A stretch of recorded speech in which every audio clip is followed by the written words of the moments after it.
Olá! Hoje eu vou falar de um assunto que pode ser um bocado incômodo, mas é tão real que eu preciso falar sobre isso, que é a responsabilidade de viver bem.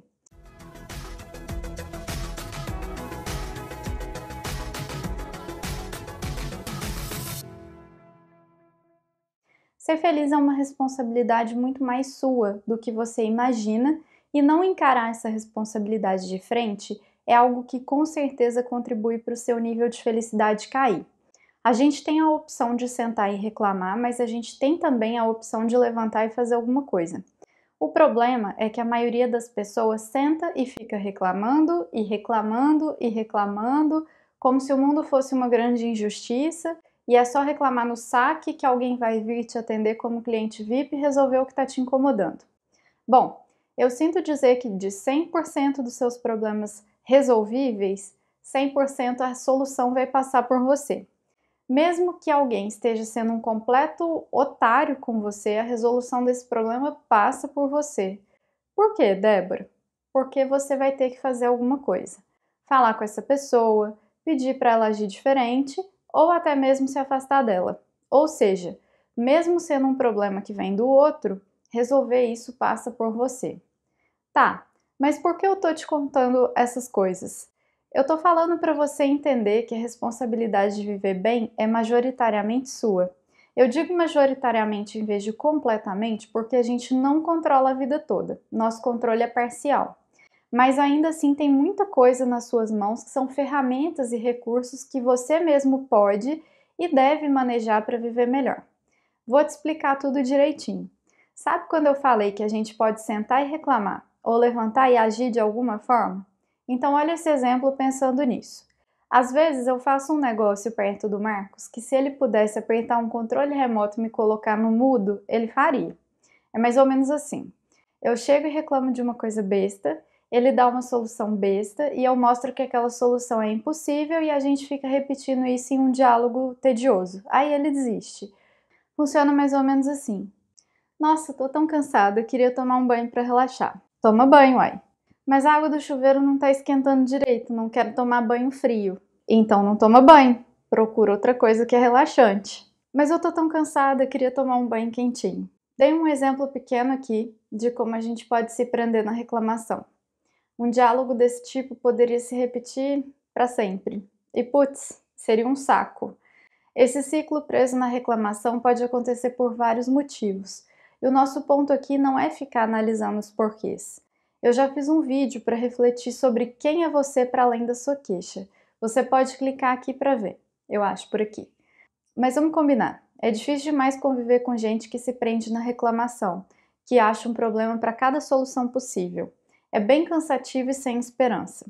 Algumas pessoas têm a tendência de adotar uma posição passiva, às vezes até derrotista diante da vida, como se pensassem: a quantidade de felicidade que eu posso acessar é imutável e é pequena. São pessoas que se prendem em algumas explicações rígidas sobre a vida, como morarem num lugar que não gostam, ter um trabalho ruim, não exercer a profissão que queriam, ter a família ter problemas, ter a saúde debilitada, são muitas possibilidades. Problema todo mundo tem. Alguns mais, outros menos, alguns têm problemas mais complexos, outros têm problemas mais simples, mas o que faz diferença mesmo é a nossa capacidade para encarar os problemas e propor alternativas. Veja bem, não estou falando propor soluções, estou falando de propor alternativas, porque tem problema que não dá para resolver ou não dá para resolver agora, e o que vai funcionar melhor é aprender a conviver com isso. Eu queria trazer alguns dados para você para reforçar a ideia de que, em grande parte, ser feliz, viver bem, é responsabilidade nossa. A psicóloga norte-americana Sonia Lyubomirsky,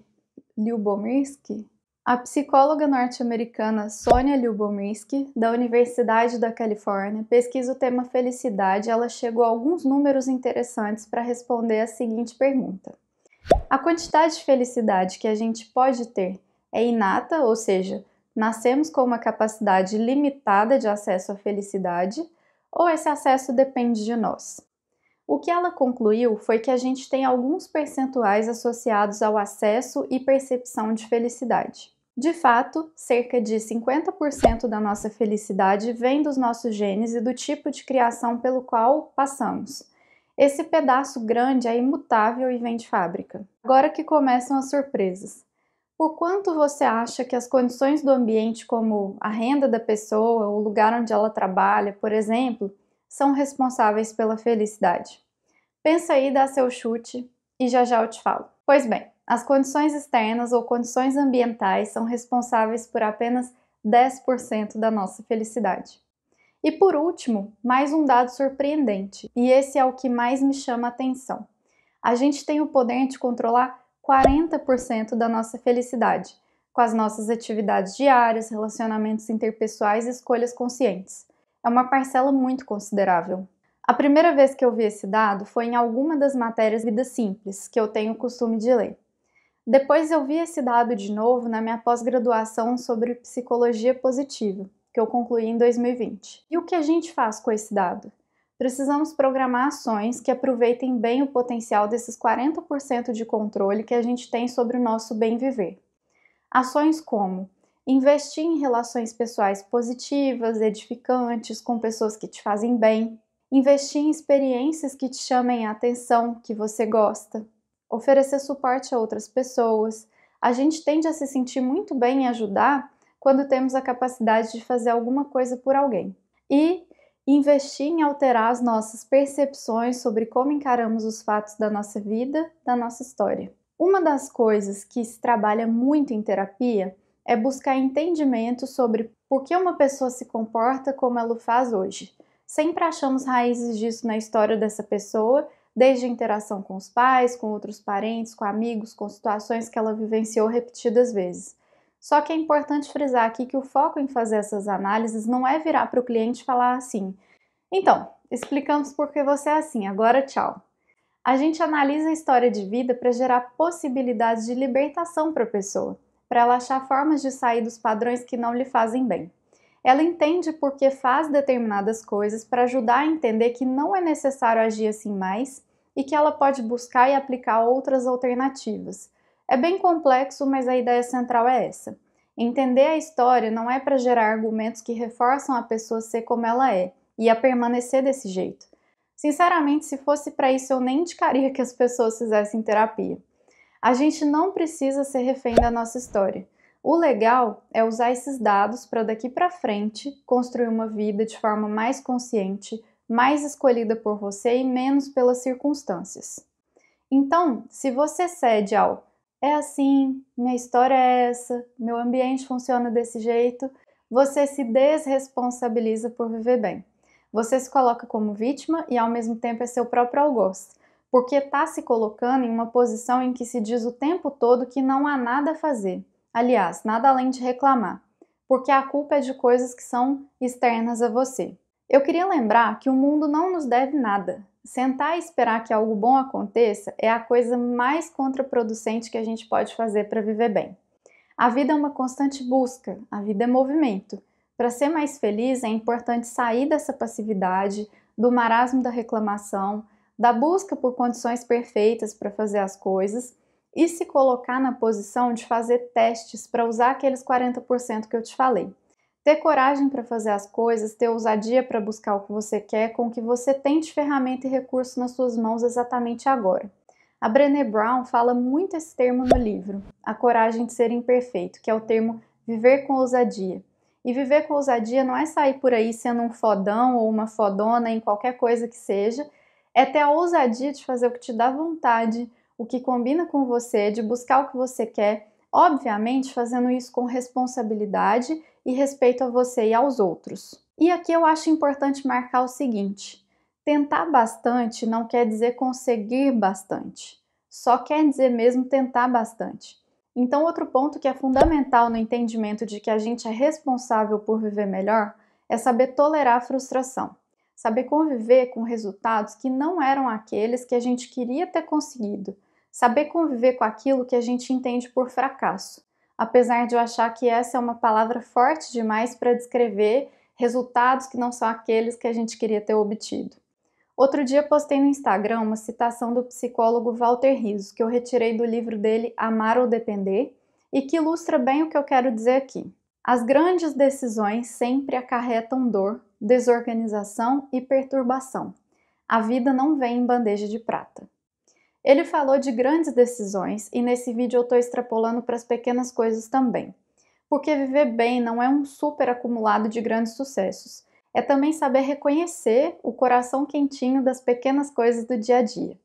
Eu posso listar grandes coisas que eu considero já ter feito na minha vida, mas sabe uma que me deixa com o coração super quentinho? Quando eu vejo isso. Eu acordo de manhã e vejo meus cachorros, os três, deitados do meu lado da cama, dormindo com tranquilidade. Mas explicando mais a ideia do Walter Rizzo, decisões importantes vão gerar mudanças, e mudanças geram necessidade de adaptação. Adaptação, enquanto está acontecendo, pressupõe desequilíbrio temporário das coisas. Mas vale a pena se o estado de equilíbrio no qual você estava antes não era saudável ou não era desejado. Desenvolvendo ainda mais esse ponto, porque a gente está falando aqui de responsabilidade em viver bem, e que uma das ações associadas a isso é saber tolerar a frustração, faz parte do rol de habilidades também aceitar os resultados e ter a resiliência para tentar de novo. Não exatamente da mesma forma, mas talvez tentar de novo com algumas modificações que tenham possibilidade de aumentar suas chances de sucesso. Essa parte de aceitar os resultados que a gente realmente atingiu em alguma das nossas tentativas faz parte do que eu falei agora há pouco. A vida não deve nada pra gente. O planeta é indiferente à nossa existência e numa escala maior, nós somos completamente insignificantes. É duro pensar sobre isso, mas também é verdade. A gente tem mais ou menos aí 7 bilhões e meio de pessoas no mundo. Você é uma só e em escala planetária, você ou eu não fazemos diferença nenhuma. Mas em uma escala humana, individual, a sua vida é tudo que você tem. Você é um universo inteiro, repleto de sensações, percepções, emoções, vontades, sonhos. Então seja responsável por essa escala que você realmente toca, que é você mesmo. Já finalizando nossas ideias aqui, entender a vida como um movimento, como uma sucessão de tentativas de buscar aquilo que nos faz bem, é muito mais fácil fazer isso e muito melhor se você aprende a se divertir na própria caminhada e esquece por um tempo o sinal de chegada. Vou dar um exemplo aqui. Uns meses atrás eu comprei pela primeira vez um negócio que chama pintura numerada. É um quadro que vem todo segmentado e com números dentro dos espaços para você pintar com a respectiva cor. Supostamente é um negócio que não tem erro, sabe? Eu escolhi uma imagem que achei bonita, porque poderia pintar e pendurar como um quadro decorativo em casa.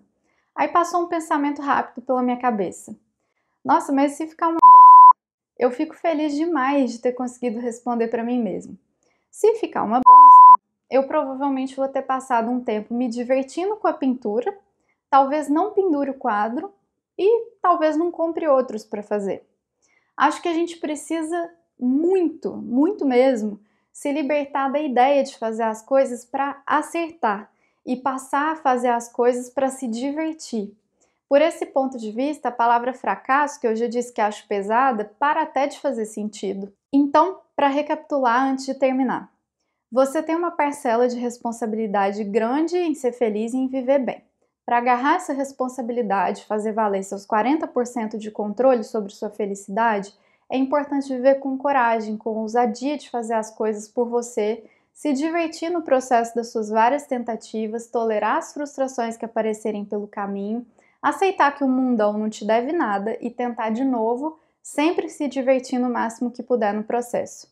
Espero que você tenha se inspirado a cuidar mais de você mesmo com esse vídeo.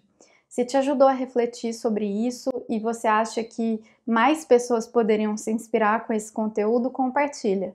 Se inscreve aqui no canal, ativa o sininho para saber dos próximos vídeos e até a próxima!